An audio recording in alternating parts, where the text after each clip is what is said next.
Praise the Lord.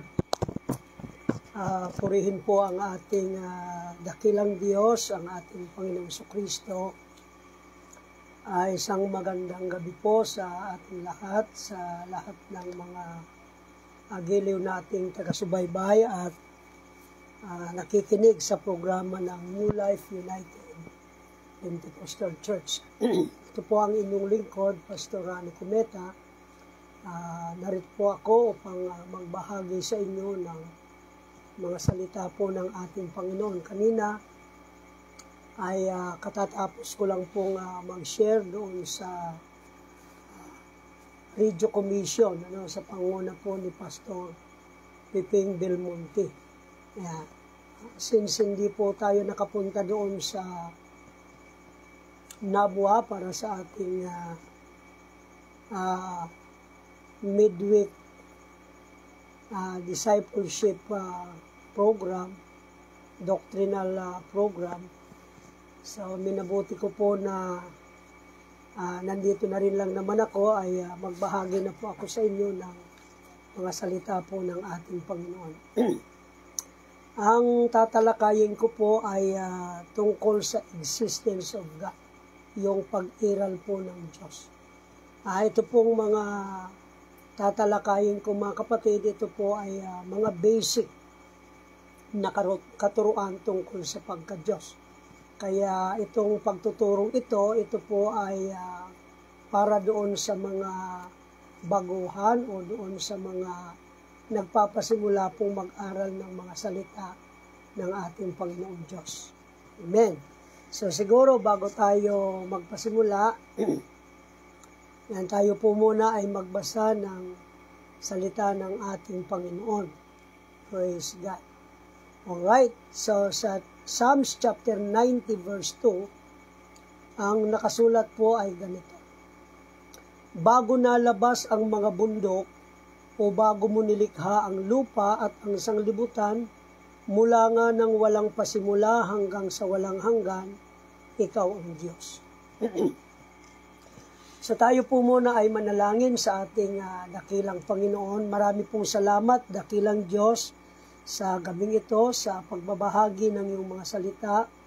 Bless niyo po kami, gamitin mo ang iyong lingkod na maging daluyan ng pagpapala at biyaya mo. Purihin ka, Panginoon. Bless niyo rin po ang mga makikinig, nanonood sa pagtuturong ito ngayong gabi. Purihin ka, Panginoon. To God be the glory. In Jesus' name, amen and amen. Praise the Lord. So, ito po yung topic natin, yung pag-iral ng Diyos, yung the existence of God. Sa unang talata pa lamang ng Biblia, mga kapatid ko, ay nagpapakilala na po ito tungkol sa Diyos. Kumbaga, ang unang talata sa Biblia ay nagpapakilala sa Diyos bilang manlilikha.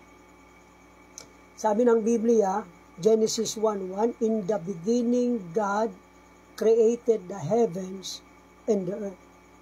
Ang kaalaman po tungkol sa Diyos ay pangkalahatan. Kumbaga, universal po ang kaalaman tungkol sa Diyos. Na po,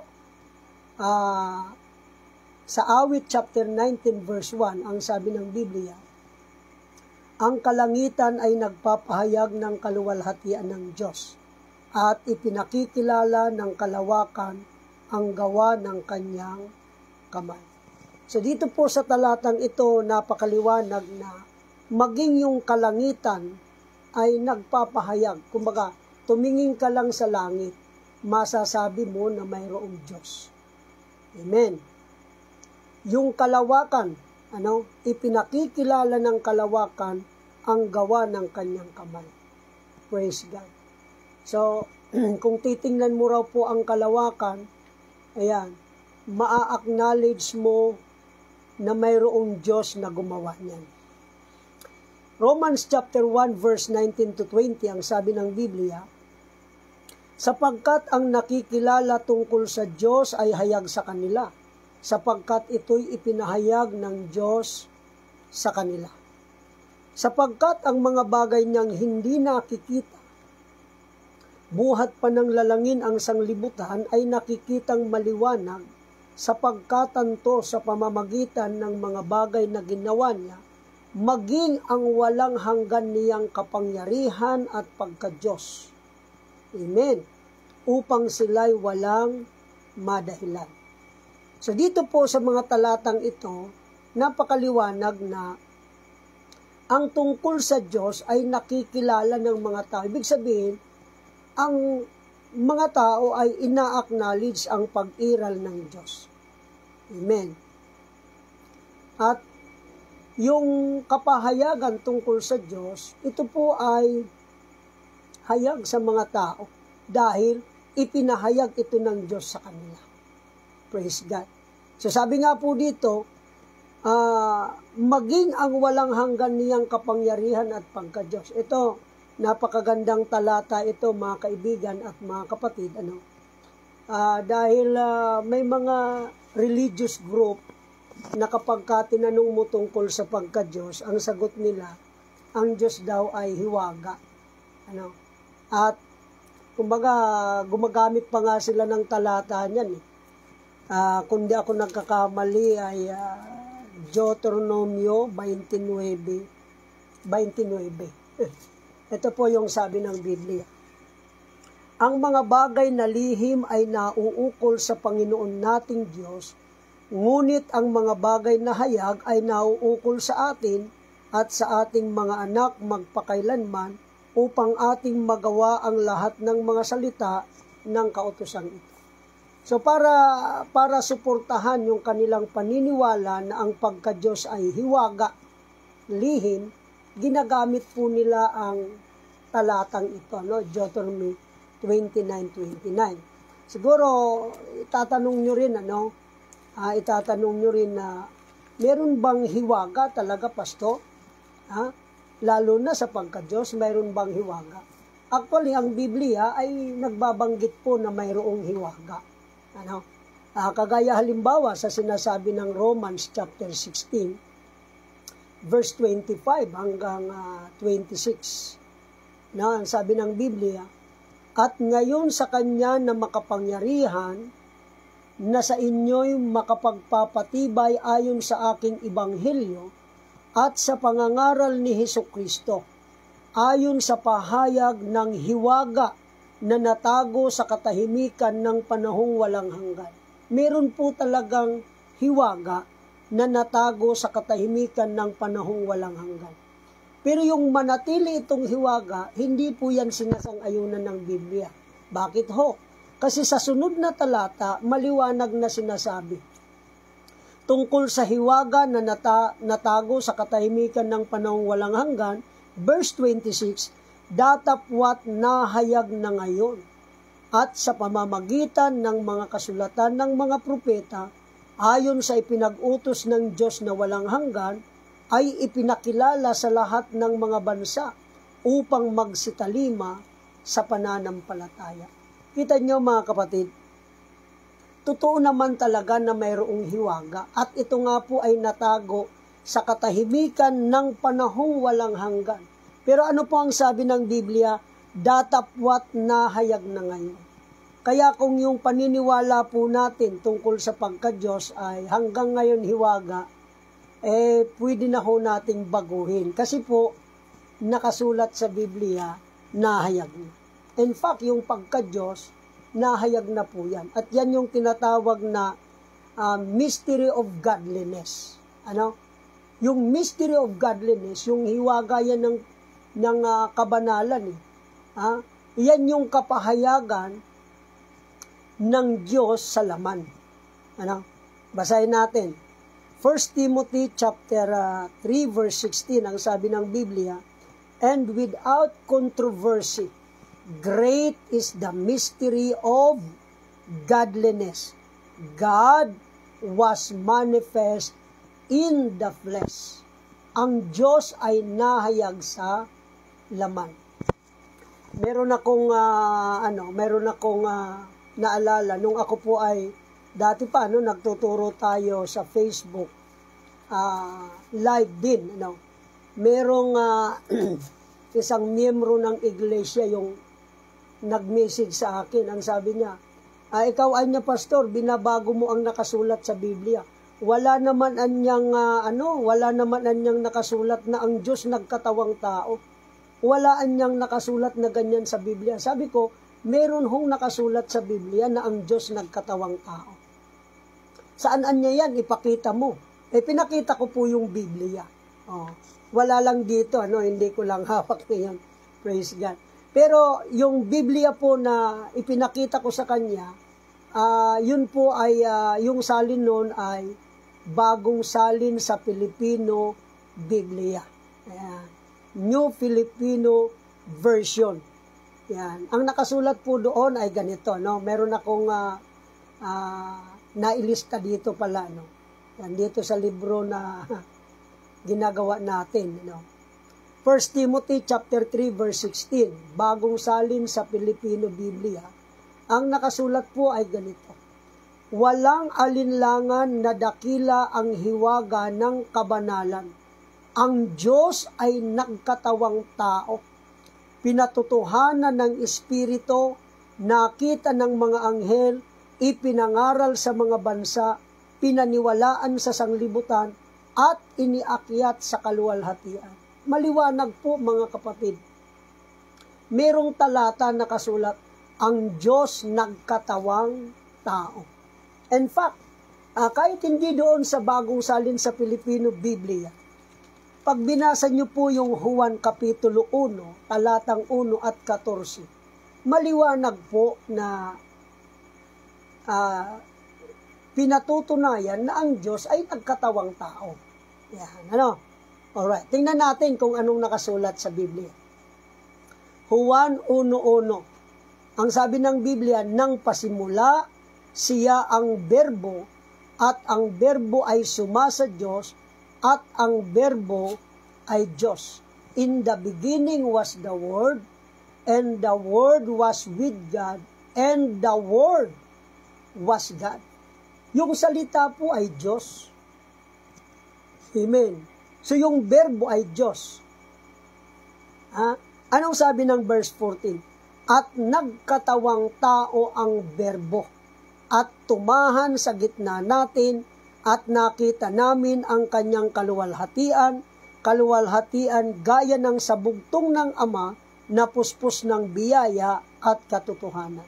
So kung ang berbo ay Diyos, sabi ng verse 14, at nagkatawang tao ang berbo. Palitan natin yung berbo ng salitang Diyos. Kasi sabi ng verse 1, ang berbo ay Diyos. So paano natin babasahin yan? At nagkatawang tao ang Diyos. See? Maliwanag po yan. Kaya yung hiwaga na natago sa panahong walang hanggan, ngayon nahayag na po yan. Amen.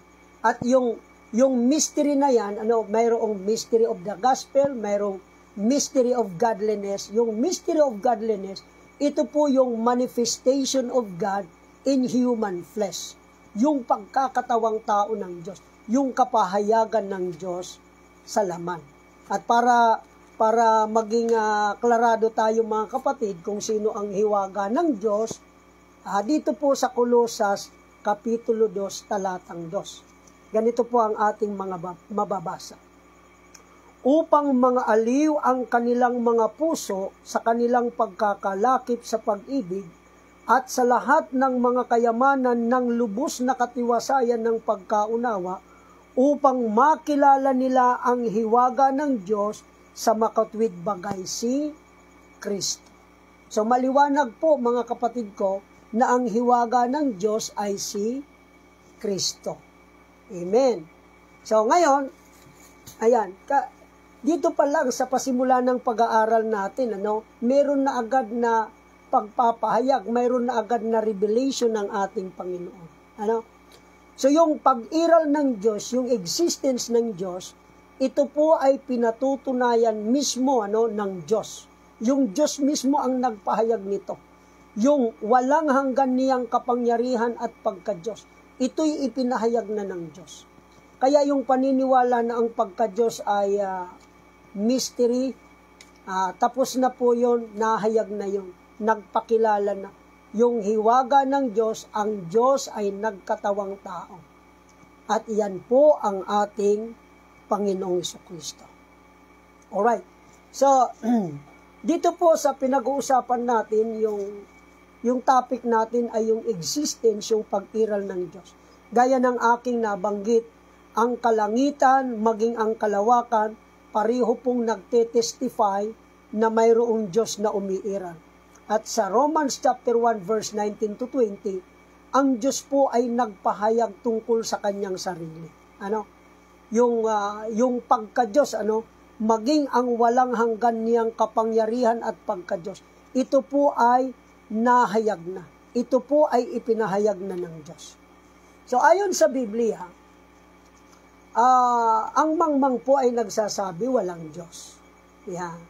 Kung Biblia po ang tatanungin, ang kanyang pahayag tungkol sa mga taong hindi naniniwala na mayroong Diyos, mga mangmang daw po yan. Yan po ay pahayag ng Biblia. Basahin natin.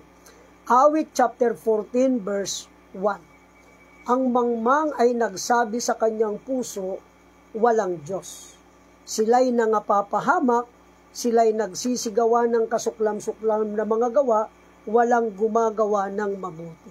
Ito pong talatang ito, totoo po ito, Yung mangmang po daw ay nagsasabi, walang Diyos. Sa kanyang puso, wala raw Diyos. Sila'y nangapapahamak. Totoo po yun. Marami na pong patunay niyan, mga celebrity pa, kanilang minamak, kanilang kinukutya, hindi sila naniniwala sa Diyos, pero bandang huli, nakita nila yung pangangailangan nila tungkol sa Diyos. Meron talagang Diyos, mga kapatid.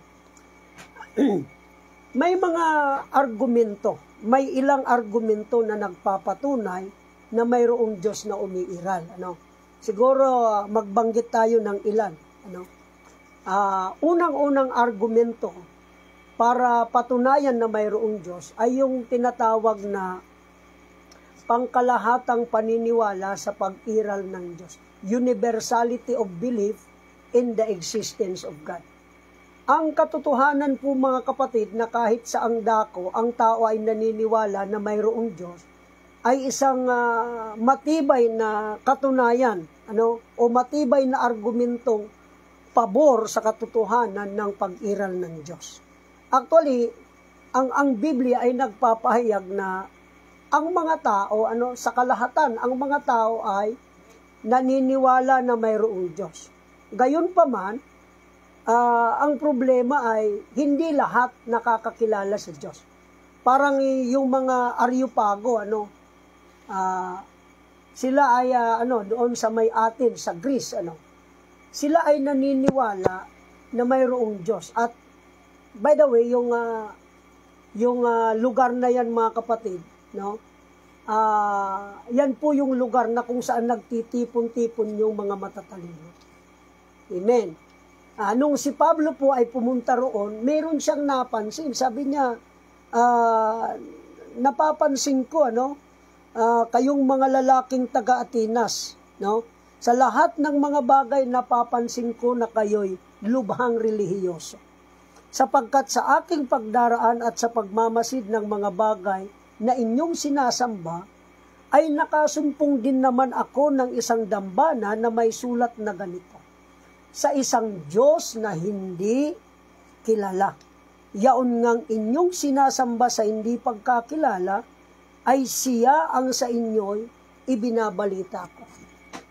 So si Pablo po, nung siya po ay napunta doon sa may Atenas, nandoon yung mga Areopagita, mga matatalinong tao. Ayon sa paniniwala, itong mga taong ito, yung mga matatalino sila, lahat ng Diyos kaya nilang pangalanan. Kaya lang, baka sakaling mayroon silang mamiss. Baka sakaling may mamiss sila. Kaya gumawa sila ng isang dambana. Ano ang nakasulat? Sa isang Diyos na hindi kilala. O, diba?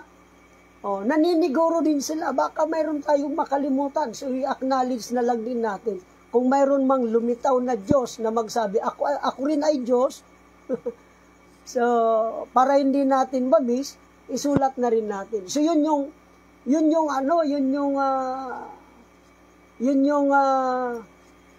pinaliwanag ni Pablo, sinabi niya. Sabi niya, napapansin ko na kayo ay kayong mga lalaking taga-Atinas, kayo'y lubhang relihiyoso. Oh. Diba? Lahat ng mga bagay ay napapansin kong kayo'y lubhang relihiyoso sapagkat sa aking pagdaraan at sa pagmamasid ng mga bagay na inyong sinasamba, nakasumpong din naman ako ng isang dambana na may sulat na ganito, sa isang Diyos na hindi kilala. Kita niyo mga kapatid, yung mga tao talaga, matatalino man yan, hindi man yan matalino, ano man ang mga prinsipyo nila sa buhay, aminin man nila sa hindi, sa kanilang puso, meron talagang, kumakatok, kumakalabit sa kanilang konsensya na nagsasabing, mayroon talagang Diyos. Amen. So, mayroon talagang Diyos. Yun nga lang, ang problema, hindi lahat nakakakilala sa Diyos. Naalala ko nung mayroong pumunta nung nagtuturo kami ni Pastor Nilo, nung si Pastor Nilo Bartolabak, siya po yung presbyter namin dito noon sa Bicol region,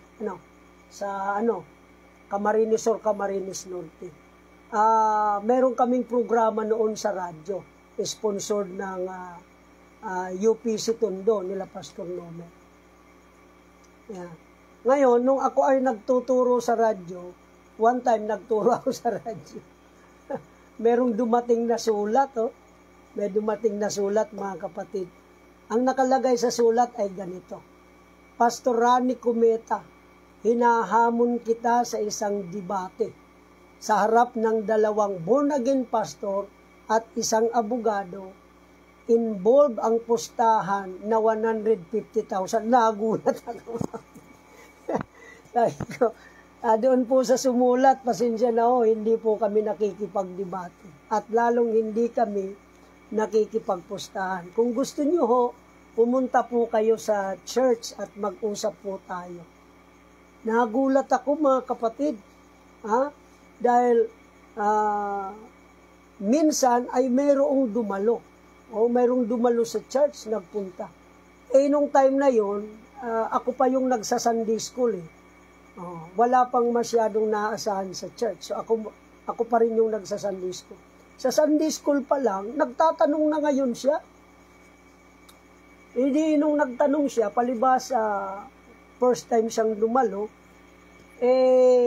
tinanong ko siya kung anong pangalan niya. Nagpakilala, siya pala yung naghahamon sa akin ng debate. Kinabahan ako, mga kapatid.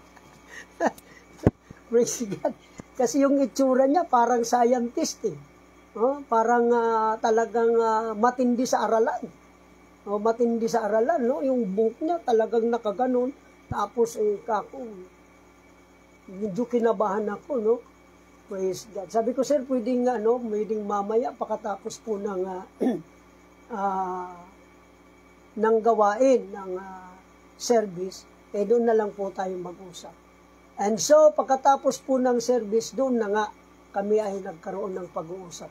Alam nyo, sabi niya sa akin, mga kapatid, patutunayan ko sa iyo, Pastor Cometa, na mali ang iyong paniniwala tungkol sa pagka-Diyos. Sabi ko, bakit ano pong pagkakamali? Kasi mayroon anyang Diyos Ama, Diyos Anak, Diyos Espiritu Santo. Kayo anya ang paniniwala nyo, si Jesus lang ang Diyos. Sabi ko, pwede yung nating pag-usapan. So kami po ay, nung time na yun, blackboard pa. Blackboard pa po yung ganito na lang ako kasi wala naman tayong magiging moderator dito. Ganito po ang gawin natin. In 10 minutes, ipaliwanag mo yung pananampalataya nyo tungkol sa Diyos. Amen. And then pagkatapos mukha ko, magtatanong ako. And then pagkatapos ko magtanong, ako naman ang magpapaliwanag in 10 minutes, and then mag-cross-examine po kayo. So nagkasundo po kami. At doon ang nangyari, mga kapatid, ay parang yun, hindi ko alam kung nagtuskuhin kami o paano, pero siya yung naunang nagpaliwanag. Amen. So yung pinaliwanag niya, yun na nga, mayroong Diyos Ama, mayroong Diyos Anak, Diyos Espiritu Santo. Pinaliwanag niya. Alam niyo yung kaba ko nung una talagang nawala na kasi ang paniwala pala nito ay 3 persona sa isang Diyos. Alright? So pinaliwanag niya, may Diyos Ama, Diyos Anak, Diyos Espiritu Santo. Ngayon, nung matapos po siyang magpaliwanag, sabi ko, pwede na ho ba akong magtanong? Sabi niya, pwede na po kayong magtanong. Bago ako magtanong, meron akong talatang babasahin. At yan po ay nasa Isaiah chapter 52, verse 6. Ganito po ang mababasa natin sa Isaiah 52, talatang 6. Ang nakasulat po ay ganito. Kaya't makikilala ng aking bayan ang aking pangalan, kaya't matatalastas nila sa araw na yaon na ako yaong nagsasalita, narito ako nga. Yeah. So sabi po kako dito, makikilala ng aking bayan ang aking pangalan. Sabi niyo ho, mayroong Diyos Ama, mayroong Diyos Anak, mayroong Diyos Espiritu Santo. So ang tanong ko ho kako, dahil sabi ng Biblia, makikilala ng aking bayan ang aking pangalan. Ang tanong ko ho kako sa inyo ay, ano ho ang pangalan ng Diyos Ama na sabi niyo? Ang sagot niya po ay Jehovah. Okay? Ano po ang pangalan ng anak? Ang sabi niya ay natural Jesus. Alright. Ano kako ang pangalan ng Espiritu Santo? Alam niyo kung anong sagot niya, mga kapatid? Holy Spirit. Sabi ko po sa kanya, hindi ko po sa inyo ipinapa-English. Ang tanong ko po kung ano ang pangalan ng Espiritu Santo. Holy Spirit nga. Hindi yung Ama, sabi niyo ang pangalan Jehovah. Ang anak, ang pangalan Jesus. Yung banal na Espiritu, anong pangalan? Ay doon na po nagalit, mga kapatid. Dahil pinaninindigan niya na ang pangalan daw ng Holy Spirit, ng Espiritu Santo ay Holy Spirit. Di ba, mga kapatid? Yun ang sinasabi natin. Karamihan sa mga tao naniniwala na mayroong Diyos, pero ang katotohanan, hindi kilala kung sino ang Diyos. Hindi nila alam kung ano ang pangalan ng Diyos. Bakit, Pastor? Importante ba na makilala ang pangalan ng Diyos? Malaman kung ano ang pangalan ng Diyos? Opo. Napakalaga po nun, sabi ng Juan 17:3, at ito ang buhay na walang hanggan, na ikaw ay makilala nila na iisang Diyos na tunay. So para magkaroon daw po tayo ng buhay na walang hanggan, kailangang makilala natin ang iisang Diyos na tunay. In fact, mga kapatid, kapag ang Diyos ay hindi natin nakilala, wala po tayong kaligtasan, kundi kapahamakan ang sasapitin natin. Ito po ang nakasulat sa 2 Tesalonica, Kapitulo 1, talatang 7 hanggang 9. At kayong mga pinighati ay bigyang kasama namin ng kapahingahan sa pagpapakahayag ng Panginoong Hesus mula sa langit, na kasama ang mga anghel ng kanyang kapangyarihan na nasa nagniningas na apoy, na maghihiganti sa hindi nagsisikilala sa Diyos at sa kanila na hindi nagsisitalima sa Ebanghelyo ng ating Panginoong Hesus, na siyang tatanggap ng kaparusahan, na walang hanggang kapahamakan mula sa harapan ng Panginoon at mula sa kaluwalhatian ng kanyang kapangyarihan. Sa English, mas lalong maliwanag. Ang nakasulat po dyan ay ganito. And to you who are troubled, rest with us, when the Lord Jesus shall be revealed from heaven with His mighty angels, in flaming fire, taking vengeance on them that know not God. Maghihiganti siya sa mga taong hindi nakakilala sa Diyos, and that obey not the gospel of our Lord Jesus Christ. So tandaan natin, mga kapatid, itong dalawang ito. pag hindi mo nakilala ang Diyos at pag hindi mo sinunod o pinalima ang Ebanghelyo, sa pagbabalik ng Panginoon, tatanggap ka ng kaparusahan. Walang hanggang kapahamakan sa pamamagitan ng apo. Yeah. Praise the Lord. Alright, medyo break muna tayo ng kaunti para ano natin ito. May mga nagtatanong. Si Brother Romel Villamon yun.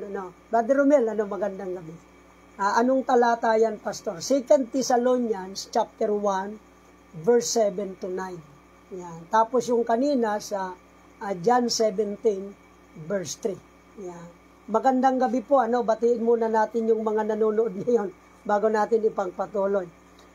Yung bagong sirang cell group natin, dyan sa bagong sirang, Ayan.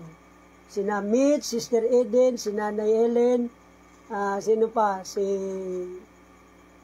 Lika, si Sister Myla, baka nandyan si Jarvin, So, at yung mga bisita natin dyan, sa bagong sirang cell group, magandang gabi po sa inyo.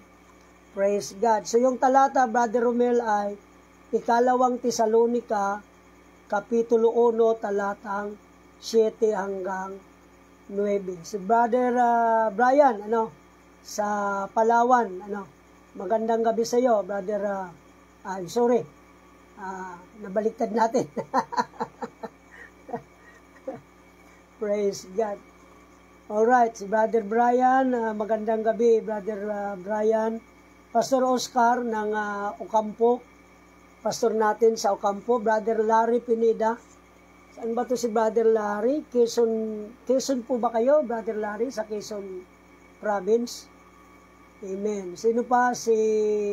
Ayun, yung inaanak ko, si Brother Mark Jason Iboniti, anak po ni Pastor Dennis.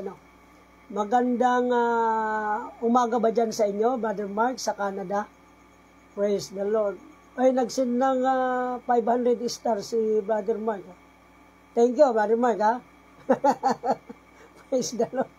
Dami mong sinid na star, 500.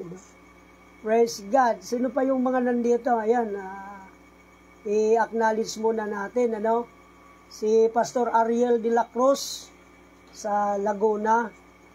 God bless you, Pastor Ariel, Si Brother Jonathan Atendido. Ayan, asawa ni Jessica. Sister Ann Ramos, Mary Jean Barsaga. Yan, tika muna. Yan, magandang gabi po sa inyo. Yan, tingnan natin kung mga nanonood ngayon para ma-acknowledge natin. Yan, ayaw gumalaw nitong natin. Alright. Ayun. Ayan. Sister Iris Kulambot, asawa ni Pastor Roldan, and of course si Pastor Roldan dyan sa San Isidro Lagunoy. Sino ba itong si Raylord ito? Alam ko si Raylord ito. Raylord, magandang gabi. Salamat sa panonood sa live natin. Sister Mika, Sister Talin, Sister Idlin. Ayan. Praise the Lord. Nasa Laguna to. Alam ko nasa Laguna yan sila. Si Brother John, kanina nagturo tayo doon sa radio program ng Luzon. Region 1 Luzon. Sa pangunguna po ni Pastor Ping Belmonte. Yan. Yan. Sino pa yung mga nanood sa atin? Yan. Alright. Sister Mary Jane Haranilla sa Palawan ba to? Sister Jane, magandang gabi sa inyo dyan. At kay Pastor, pagpalain po tayo ng ating Panginoon. Praise God. Hindi ko na makita yung naka-cellphone lang po kasi tayo. Pastor Randy Rosario, ang ating presbyter sa section 3. Praise God. Si Pastor Lito Lan sa Palawan. Yan. Sino pa ba to? Barinyan Mikua ang halito. Yan, magandang gabi rin po sa inyo. Si Pastor Matabang, Pastor Marco. Yan. Ang asawa nito ang nagpapatamis, si Dulce. Alright, si Brother Romel. Sino pa? Si Jess Abadisa, Sister Ann, sa Taiwan. Sa Taiwan po ito siya, Sister Ann. Okay. Yan, hindi ko na makita yung iba ha. Mervin San Agustin, God bless you po sir. Gima Aldi, yan, sino pa? Sister Ami Rubel, yan, mga kasamaan natin yan sa Roseville Church. Yan, Sister Talin Serto, yan, Sister Edlin. Okay, sino pa ba? Ana Risa Ramos Aran. Anak siguro to ni Pastor Doming, yung anak ni Pastor Doming. So magandang gabi po sa inyo dyan sa Quezon Province, Pastor Doms. Praise God. Sino pa ba? Yun, dami nating tagapanood ngayon. Salamat po sa panonood mga kapatid. Idol ni Natoy, si asawa to ni Edlin, Praise God. Jikaan de la Piña ang kahas. Yeah. From Lucena po, God bless. Sister de la Piña. Praise God. Mga pinsan to ni Pastor Nerva o pamangkin. Praise the Lord. Alright. Asan na ba tayo? Praise the Lord. Sa mga hindi ko nabanggit, si Pastor Iman Gonzales nakita ko kanina, si Brian. Yan, nakita ko rin kanina, nanonood sa atin. Maraming salamat, Pastor Eman Gonzales. Yan. Okay.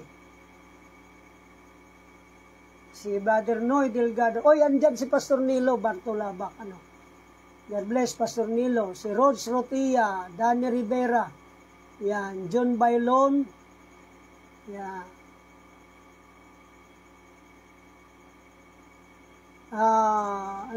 Matsushita Takom si Kopil. Parang yung kapatid ni Pastor Dennis. Tama ba? Dennis Tibonite. Alright, so ituloy natin, ilan sa mga argumentong nagpapatunay na mayroong Diyos. Salamat po doon sa mga nagsendang stars, salamat doon sa mga nagsendang stars. Malaking bagay po yan, So, salamat po. Praise the Lord. Purihin po ang ating Panginoon. I-bless po kayo ng ating Panginoon. Right? So, tuloy natin, ang pinag-uusapan na natin yung ilan sa mga argument for the existence of God. Pastor Randy Torrillos, magandang gabi dyan sa may San Isidro Lagonoy. At San Isidro Lagonoy, si Pastor Roldan Culambo. Sa may Himanag, si Pastor Randy. So from Lagonoy ay pa yan, mga 1 oras pa yata sa bangka. Alright, mga taga-coastal natin. Salamat po sa matagumpay na gawain ng mga nanay. Naging kabahagi po tayo doon sa gawain ng mga nanay. At salamat po sa lahat ng mga nanay na patuloy sa paglilingkod sa ating Panginoon. Argumento na nagpapatunay na mayroong Diyos na umiiral. Number 1 po yung tinatawag na universality of belief in the existence of God. Pangkalahatang paniniwala sa pag-iral ng Diyos. Ay, yung inaanak ko pala, Sarah Jane Sarmiento at ang kanyang asawa.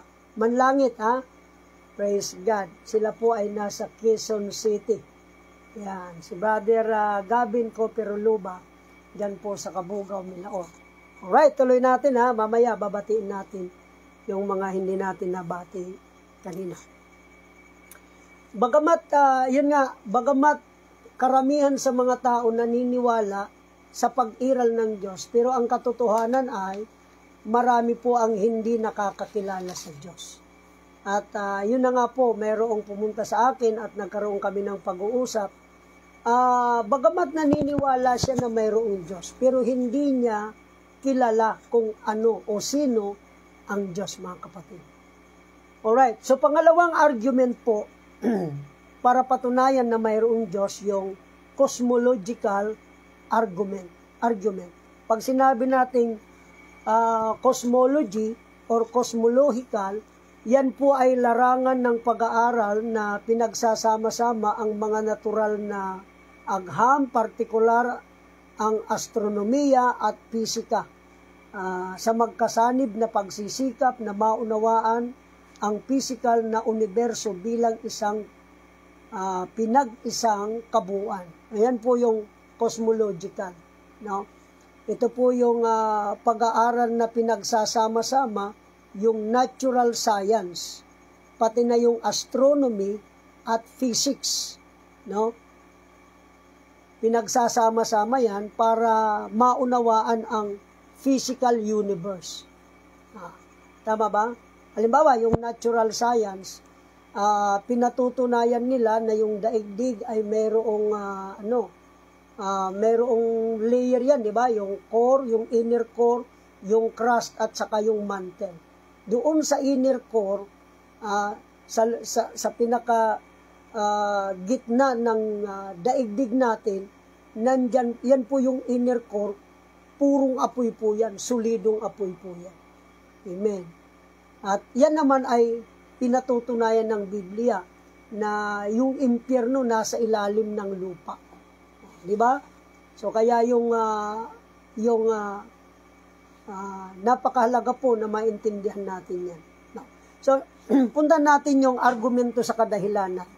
Yung kaisipan na ang pag-iral ng Diyos ay maaaring mapatunayan ng makatwiran, ay nakasalalay po yan, mga kapatid, doon sa argumento na yung unang sanhi o yung first cause ay kinakailangan. Yan po ay ang sinasabi ng Reader's Digest, Great Encyclopedic Dictionary, page 366. Para daw po mapatunayan, no, na mayroong Diyos na umiiral, kailangan yung unang sanhi, yung first cause. Kumbaga, ang daigdig at ang tao ay epekto. Ang unang sanhi nito, no, o yung dahilan, mayroong Diyos na umiiral. Tama po ba, mga kapatid?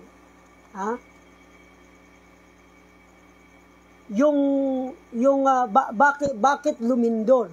Yeah. Mayroong cause. Mayroong dahilan. Bakit lumindol? Yeah. Bakit nagkasakit? May dahilan. Di ba? Parang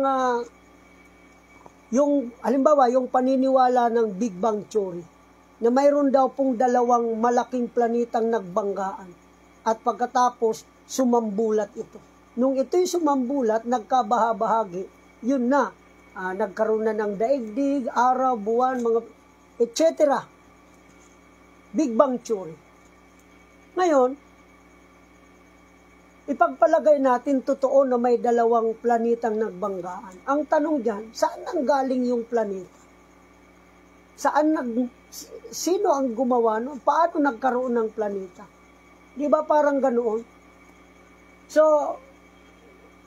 pilit lang na tinatanggihan ng mga tao na lalo na yung mga atheist, pilit lang nilang itinatanggi na mayroong Diyos na umiiral.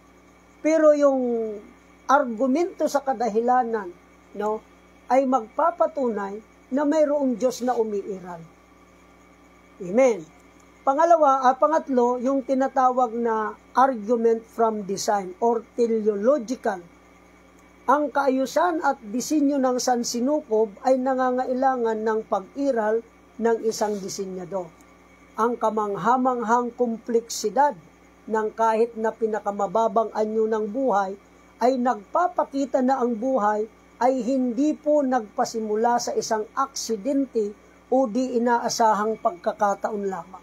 Kanina nabanggit ko po doon sa programa sa radyo natin, United Pentecostal Church, Radio Commission, Region 1, Luzon. kanina nabanggit ko po doon na itong si Robert Ingersoll, isa po siyang agnostic o yung taong mahirap ilipaliwanag kung mayroong Diyos o wala, parang ganon. Yun yung mga agnostic. Pero karamihan, kumbaga, mas matimbang para sa kanila na wala talagang Diyos. Kaya parang lumilitaw na sila ay mga atheist talaga. Parang ganoon. Ngayon, ayon po doon sa nabasa kong libro, ito raw pong si Robert Ingersoll ay dumalaw. One time dumalaw siya sa New York Planetarium. Siguro, marami sa atin alam kung ano ang tinutukoy ko, yung New York Planetarium. Yan. Sa New York Planetarium, kapag ikaw ay pumasok doon, yan, hindi pa ako nakapunta roon, pero nakikita ko po yan sa social media, sa YouTube, maging sa encyclopedia, pagka ni-research mo siya. Pagpasok mo doon, parang sinihan, parang sinihan na makikita mo yung universe. Yan. Yung 9 known planets nandun, yung mga bituin nandun yung araw, nandun yung buwan. Makikita mo, pagka nandun ka, para kang nasa outer space, nakikita mo. Ngayon, si Robert Ingersoll ay pumunta doon. Isa siyang agnostic o taong naniniwala na imposibleng malaman kung ang Diyos ay umiiral o hindi. So si Robert Ingersoll ay dumalaw doon at doon po ay nakita niya yung scale model ng solar system. Ng solar system. At kasama ang lahat ng mga planetang umiikot sa orbita sa paligid ng araw. So parang, diba, yung universe, ganun, yung solar system, makikita mo, yung araw nakatigil, tapos umiikot yung mga planeta. May orbit sila, nakikita ni Ingersoll. Manghang-mangha si Ingersoll. Sabi ni Ingersoll, sino ang kumbaga, sa pagkamangha niya, nasabi niya na, sino ang gumawa nito? Kaya, kumbaga, sino ang nag-isip para magawa ito? Alam mo, sumagot yung presidente ng New York Planetarium. Ang sagot niya ay, walang gumawa niyan. Bigla na lang yan dyan na umiral. Kahit siguro tayo, mga kapatid, ay maiinis tayo sa ganong sagot. Pero siguro iniisip nung presidente ng New York Planetarium, nagisingin yung paniniwala o pananaw ni Robert Ingersoll na walang Diyos. Yan. Kaya sinabi niya, hindi, walang gumawa niyan, bigla na lang yan lumitaw dyan. Siguro mapapakamot ka ng ulo kung gayon ang makikita mo, tapos bigla na lang lumitaw yan doon sa room. So yung kamangmangan ng sagot, ang mensahe noon ay, kung yun nga ang scale model ng solar system, scale model lang yun, pero hindi mo na kayang paniwalaan, how much more? Hindi mo na kayang paniwalaan na bigla na lang yan lumitaw dyan. How much more yung totoong universe? How much more yung totoong solar system? Amen. So kaya, yung argumento sa disenyo, yung pagkakadesign ng sansinukob ng universo, nangangailangan ito ng isang makapangyarihang manlilikha at disenyador. Amen. Parang yung relo. Yan. Yung relo natin, hindi naman po ito bigla na lang na lumitaw dito sa kamay natin. No? Mayroong creator ito, mayroong nag-isip nito, at mayroong nag-design nito. Amen. So isa pa sa mga argumento ay yung argumento sa pagkakaangkop or yung congruity.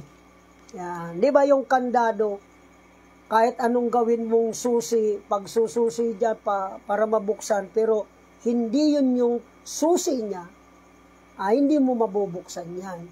Amen. Siguro, yung mga akyat bahay, kayang buksan yan. Pero, ang point natin dito ay, kung tamang susi ang gamit mo sa kandado, madali po itong mabubuksan.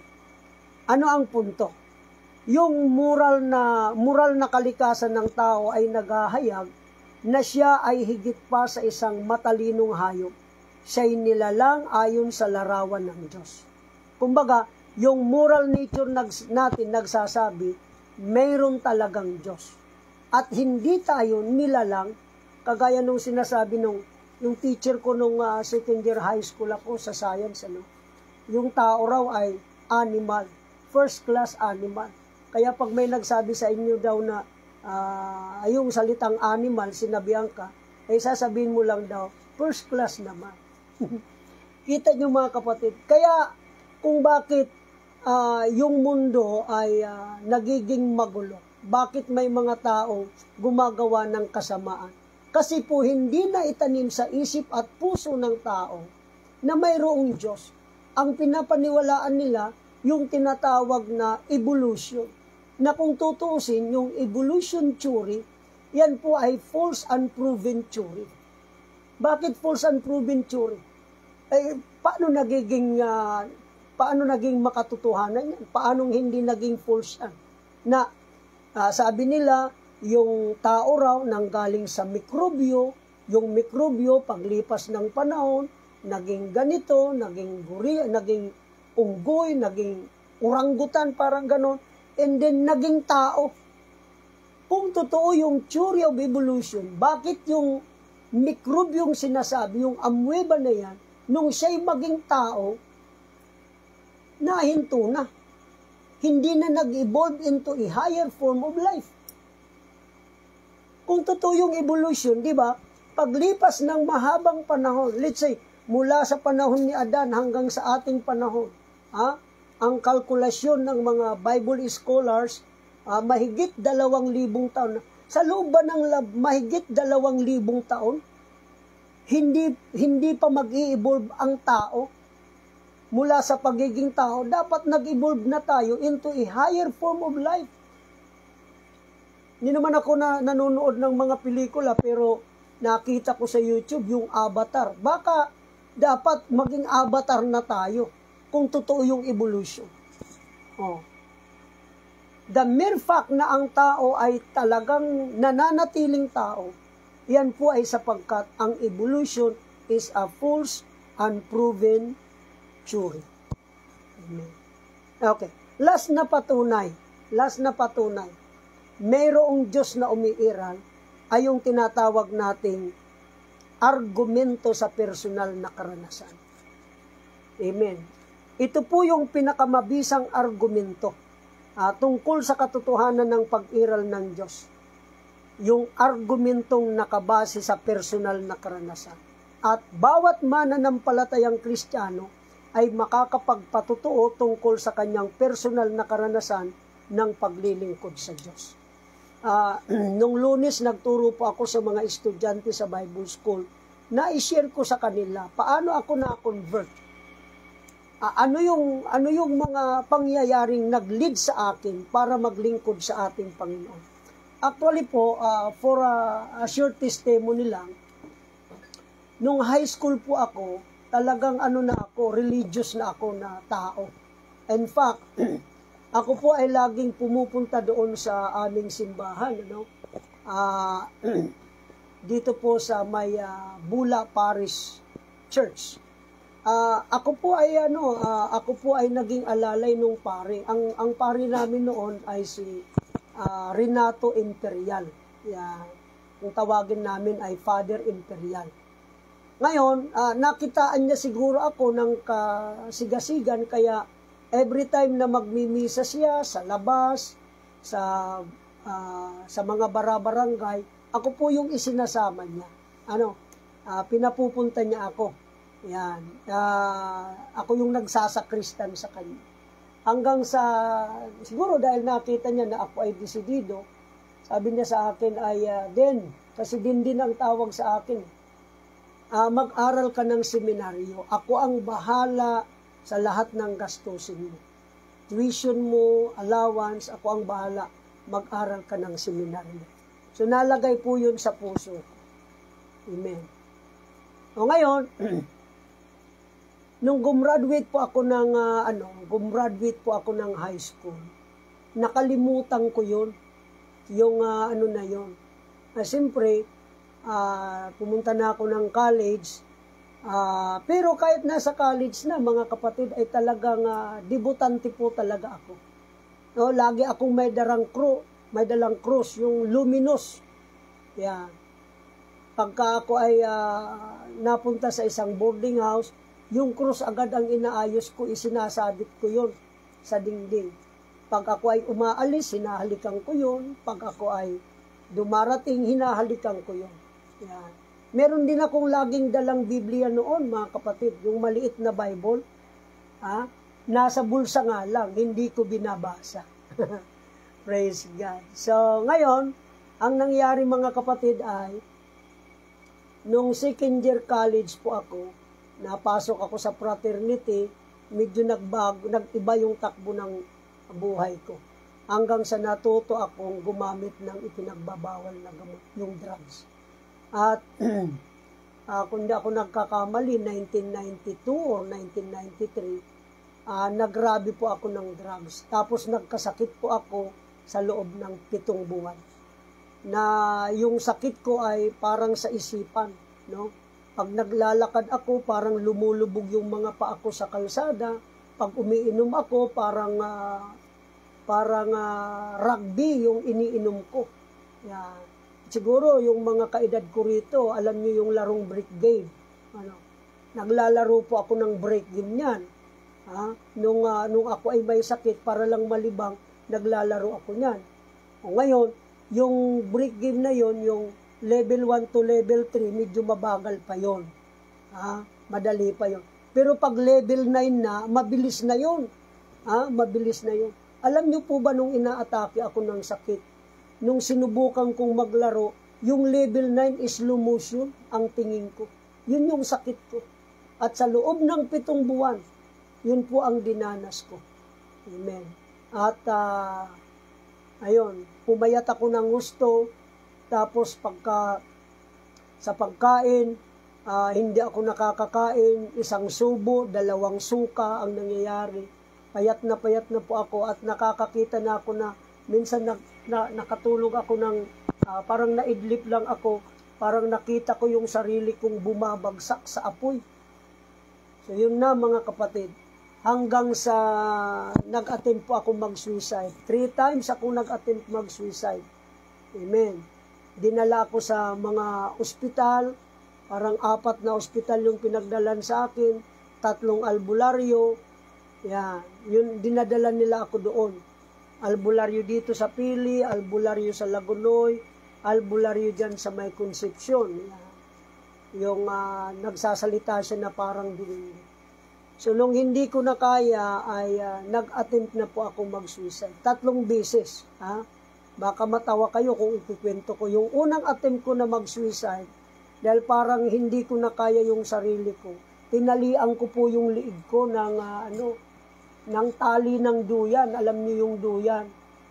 Kaya lang, pag ganun ko mga kapatid, masakit, tinanggal ko. Sabi ko, masakit So, hindi po natuloy yun.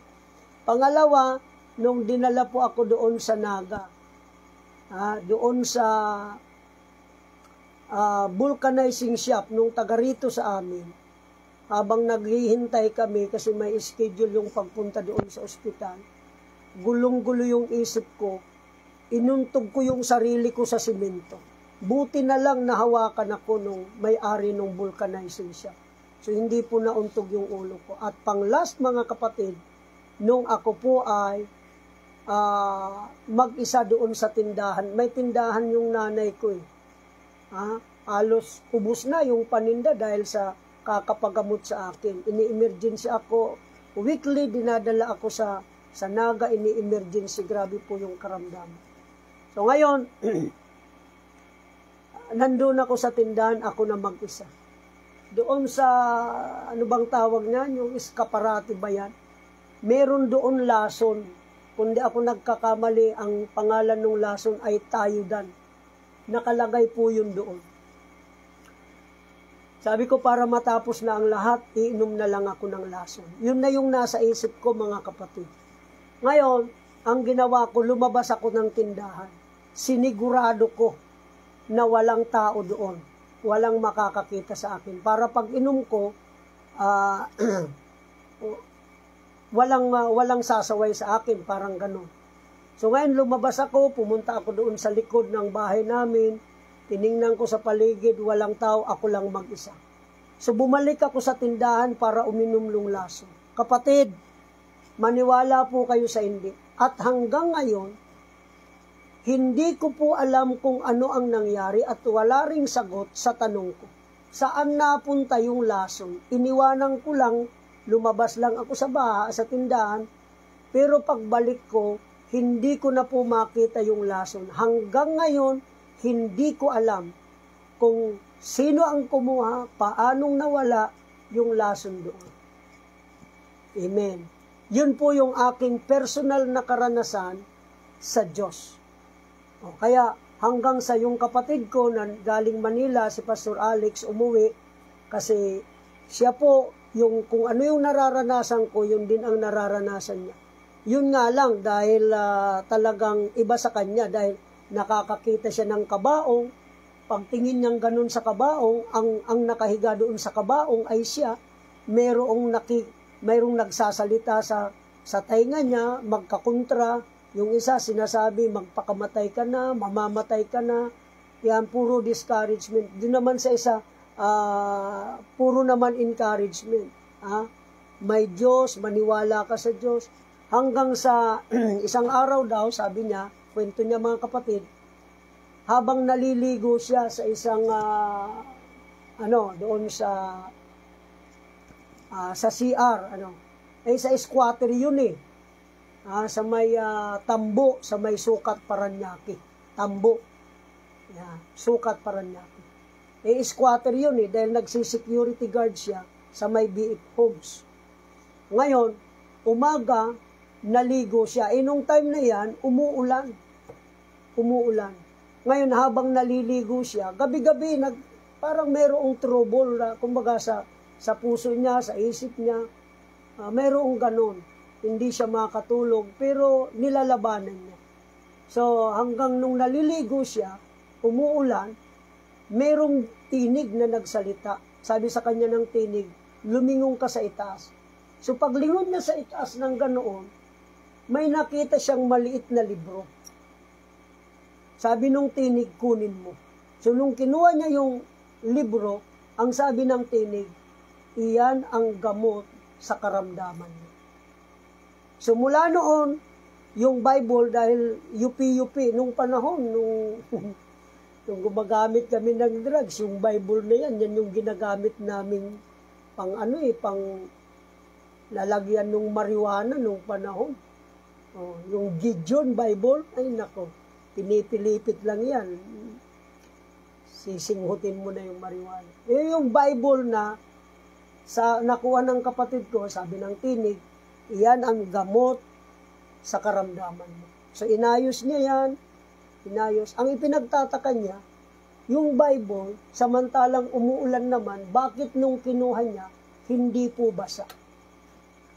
Siguro yung ibang mga tao at kalokohan, hindi totoo yan. Yun na nga, ito po ay personal kasing karanasan.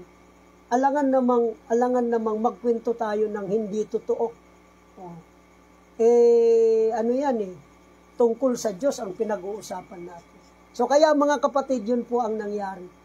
Yan, hanggang tuwing pupunta siya sa BF Homes para magsikyo, gabi-gabi yun, binabasa niya. Hanggang sa sinabi ng tinig sa kanya, umuwi ka sa inyo, yung kapatid mo, merong karamdaman, gaya ng karamdaman. And to make the long story short, mga kapatid, yan, si Pastor Alex, siya po talaga yung umalalay sa akin para ako po ay gumaling sa aking karamdaman. Paano ako gumaling? Paano ako gumaling? Ang totoo niyan, mga kapatid,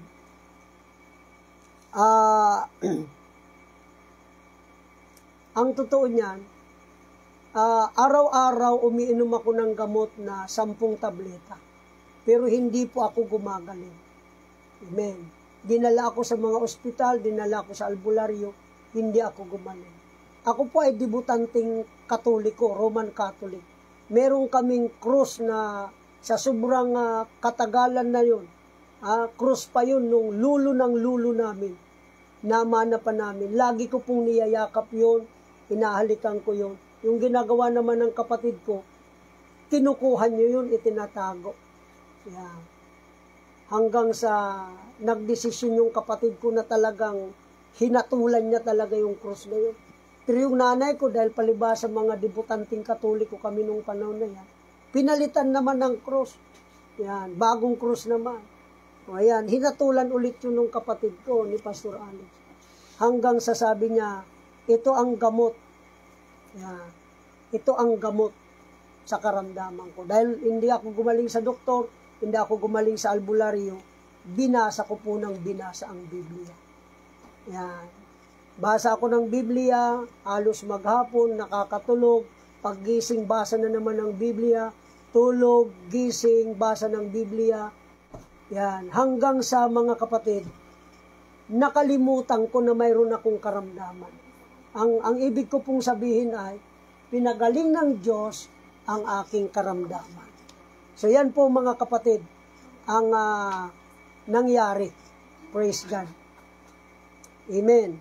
So, sa pagbabasa ko po ng Biblia, bago po ako magtapos mga kapatid, dito ko po nakilala talaga ang Panginoong Jesucristo. Wala hong nagturo sa akin. Ako mismo, revelation ng Panginoon.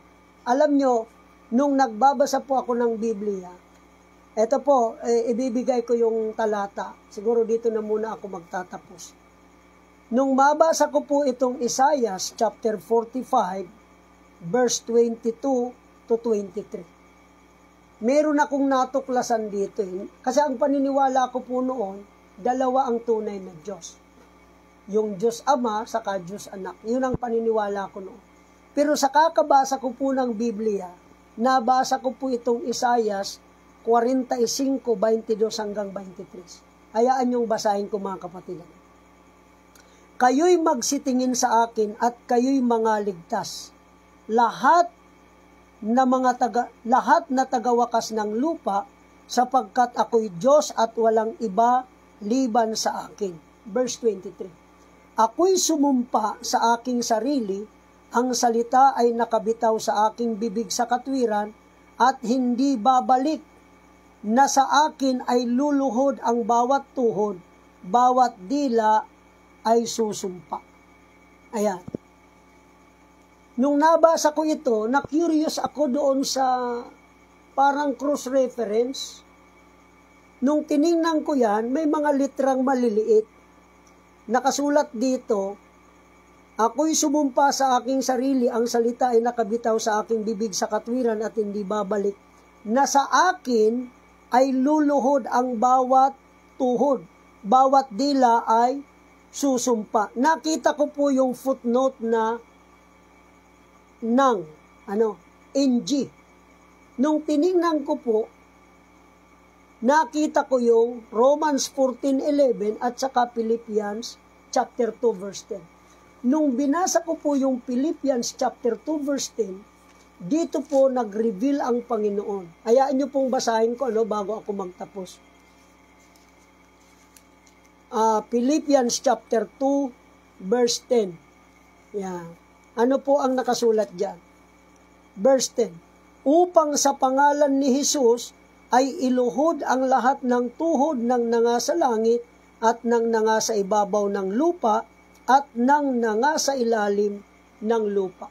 Nung nabasa ko po ito, parang mayroong napakalaking bumbilyang lumiwanag. Sabi ko, ito palang Diyos Ama, kasi dito sa Isaiah, ang nagsasalita dito, ang Diyos Ama. Sabi ng Diyos Ama, sa Kanya luluhod lahat ng tuhod. Pero nung nabasa ko ang Pilipos, sa pangalan ni Jesus, luluhod lahat ng tuhod. So doon po nagkaroon ako ng conclusion, yung palang Ama, siya pala si Jesus Christ. So doon na po nag-umpisa yung healing sa akin mga kapatid, hanggang sa lumipas ang mga panahon, buwan, na ako po ay hindi na inaatake ng karamdaman. nagiging normal na ulit yung aking pakiramdam. Hindi na ako dinadala sa ospital, hindi na ako nagpapadoktor. Kaya, yun na po, ibinigay ko na yung panahon na magbasa ng Biblia. Amen. Magbasa ng Biblia. So yan po yung aking personal na karanasan sa paglilingkod sa Diyos. The best argument to prove that there is a God who exists, mga kapatid, mayroong Diyos na umiiral, ay yung personal na karanasan sa Diyos. Walang makakasalungat niyan dahil personal na karanasan mo yan sa Diyos.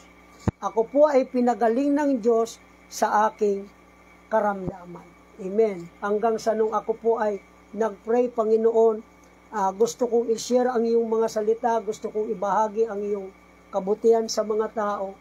Amen. So, mayroong dumating sa amin na mga nangaral ng salita ng Diyos, sina Pastora Bewley. Ayan, nag-match yung pananampalataya namin. Nag-decide kami na magpabautismo ni Pastor Alex.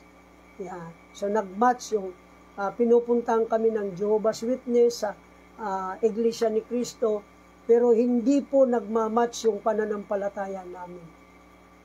Hanggang sa nung ako po ay, kami po ay ma-convert, magsimba, nag-pray ako, Panginoon, gusto ko pong mangaral ng iyong mga salita.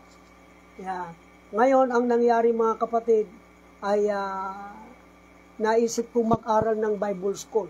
Nabalitaan ko sa UPC, mayroong Bible School. Ang ginawa ko nga noon nag-alaga ako ng baboy. Sabi ko, pararamihin ko to. Pagka ito ay dumami na ibenta ko, ayan, mag-aaral ako ng Bible School. Ang hindi magandang balita, yung baboy ko po nabansot. Di talaga ako marunong mag-alaga ng baboy. Amen. So ngayon, merong dumating dito sa amin, Amerikano, at saka si Pastor Nomer Trinidad. Dumating yan sila. Si Sir Sullivan, at saka si Pastor Nomer. Sabi ni Sir Sullivan, sino gustong mag-aral ng Bible School? So nagtaas po ako ng kamay. Sabi niya, ngayong taon, mag-aaral ka ng Bible School. So, inantay ko yun, mga kapatid, hanggang June, July, dahil July na ang pasukan, wala pa rin kumukontak sa akin. Telegrama po nung panahon 1994 yan, mga kapatid. So ngayon, nag-pray ako, nag-fasting ako. 3 araw, sabi ko magpapasting ka ako 3 araw. Ipapag-pray ko kung totoo man yung mag-sponsor ng Bible School. So nag-fasting ako ng 3 days, walang kain, walang inom, fasting ako. Pinag-pray ko. Hanggang sa may dumating na telegrama, pinapupunta na po ako sa Maynila. Amen. Nakakadalawang araw pa lang ako, no? Nakakatawa nga dahil pangatlong araw hindi ko na tinapos dahil gutom na rin ako.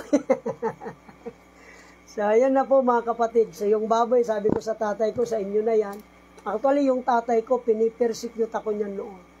Dahil daw bakit ako tumigil ng pag-aaral. Yun na nga, dahil na-involved sa drugs, nagkasakit. Yun. So ngayon, nung aalis na ako papuntang Maynila, yung tatay ko, hinabol ako doon sa jeep, parang pelikula. Tumatakbo na yung jeep. Pinahinto niya, sandali, pinatigil niya. Binigyan niya ako ng pera, baon mo. Yan. So napunta po ako sa Tondo, at doon po ako nag-aral ng Bible School. Yan. Nakaklasmate ko yan, sina Pastor Lito Asuncion, Pastor Jerry Yukong, Pastor Benson Lachica, mga kaibigan natin yan, mga kapatid. Praise God. So ngayon, narito tayo at nagbabahagi ng salita ng ating Panginoon. Meron bang Diyos? Ayon sa mga argumento na pinag-usapan natin, meron Diyos. But the best argument to prove that there is God ay yung ating pong personal na karanasan sa Kanya. Amen. So siguro hanggang dito na lang. By the way, mga kapatid, kapag ka ang isang tao ay hindi naniwala na mayroong Diyos, hindi po nagiging maganda ang kanyang pag-uugali. Kumbaga, sumasama yung kanyang pag-uugali. Basahin niyo po ang Romans chapter 1 verse 25 hanggang 32. Nandyan po ang nagiging epekto o resulta kapag ang tao ay hindi kinilala na mayroong Diyos o hindi kumilala na mayroong Diyos. Actually, dyan po sa mga talatang yan, mayroong dalawang dahilan bakit sumasama ang pag-uugali ng tao. Ang sabi ng verse 25, pinalitan nila ang katotohanan ng Diyos ng kasinungalingan at sila'y nagsisamba at nangaglingkod sa nilalang kaysa sa lumalang. Kapag ang tao po lumayo sa pagkilala sa Diyos, imbis na sambahin yung Diyos na lumalang, yung mga ribulto, yung mga imahin, yung mga ginawa ng tao, yun ang kanilang sinasamba. Sumasama po ang buhay ng tao. Pangalawa, sa verse 28, hindi nila kinilala ang Diyos. Sa palibhasa'y hindi nila minagaling na kilalanin ang Diyos, ibinigay sila ng Diyos sa isang mahalay na pag-iisip. So maraming katanungan sa buhay ng tao ang nasasagutan kapag naniwala tayo na mayroong Diyos na umiira. Sa mga naniniwalang mayroong Diyos, tinatanggap natin ang katotohanan ng kanyang pag-iral sa pamamagitan ng pananampalataya. Bakit tayo naniniwala na mayroong Diyos? Yan po yung ating pananampalataya. Amen. So, hanggang dito na lang po siguro. Maraming salamat. Medyo mahaba po yung pagtuturo ko ngayon dahil meron pang mga testimony, meron pang ilang mga nasasaging mga aral na napapasadahan natin, kaya medyo napapahaba na. So, sa mga susunod, sikapin natin na 1 oras lang yung pagtuturo. Amen? So, marami pong salamat sa inyo. Magandang gabi at ina-acknowledge natin yung mga nanood ngayon, mga hindi pa natin nabanggit kanina. Praise God. Sister Sarah Joy, God bless you, Sister Joy. Cecil Jimenez, Samson, God bless you po. Si Jeneline, yan. Long time no hear, Jeneline. Praise God. Si Sister Ellen sa Baulan, yung classmate ko, si Pastor Jerry, si Joe Barnuevo, yan, asawa ni Pastor Abilla Alim, Roger Torres, God bless you po, Sister Jeneline, yan, mga estudyante natin sa Bible School, teacher na po yan ngayon, si Brother Jerby Pugo, ano ba yung apelyido ni Jerby? Saan yun si Jerby?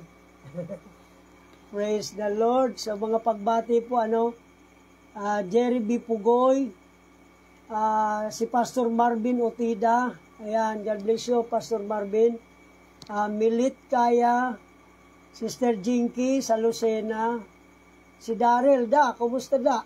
Praise the Lord. Si Brother Alvin Reverenti sa Bulan, Sursugon, tama yan, na naman. Praise God. Yan. Sister Claire, God bless you, Sister Claire. Yan, sino pa to?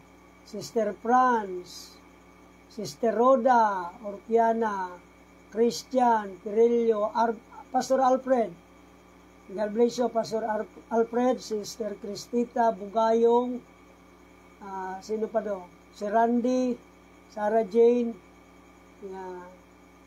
Si Brother Rickson, ang pangalan ni Brother Rickson na idol ni Nato, ya.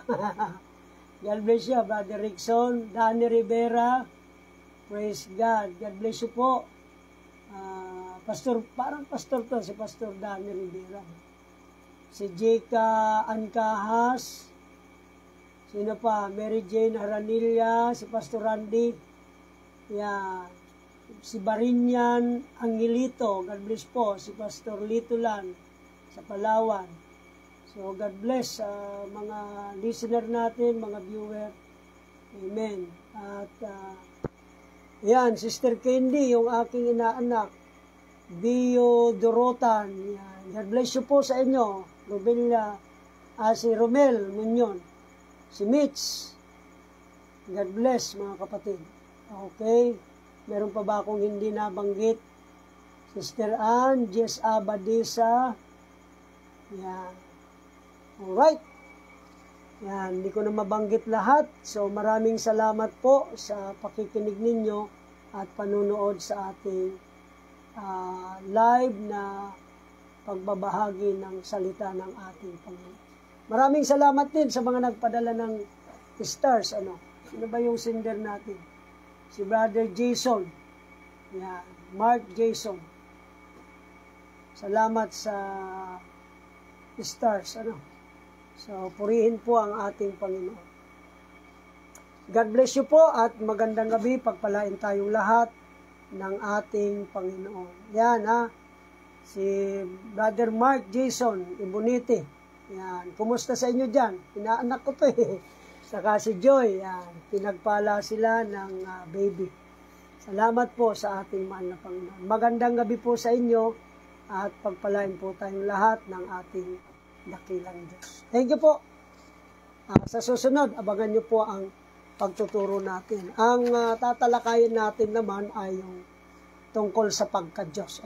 Merong 4 basic question para maunawaan natin ang pagka-Diyos. Tatalakayin natin yan sa mga susunod.